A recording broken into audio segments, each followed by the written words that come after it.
بسم اللہ الرحمن الرحیم۔ السلام علیکم۔ 11 میں خوش آمدید۔ نبی کریم صلی اللہ علیہ وآلہ وسلم نے ایک صحابی کو بتایا معاشی تنگی دور کرنے کا وظیفہ۔ چند دنوں بعد وہ صحابی علاقے کا سب سے امیر آدمی بن گیا۔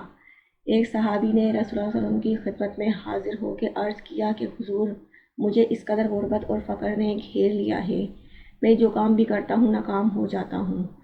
رسول اللہ صلی اللہ علیہ وسلم نے فرمایا کہ جب تم گھر، دکان یا کام کی جگہ داخل ہو، وہاں کہا کرو السلام علیکم، بسم اللہ والصلاۃ والسلام علی رسول اللہ صلی اللہ علیہ وآلہ وسلم، قل هو اللہ احد اللہ الصمد لم یلد ولم یولد ولم یکن لہ کفوا احد۔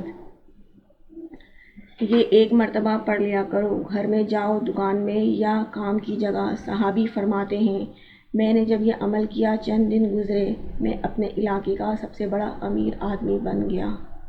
Thanks for watching. Please like, share and subscribe.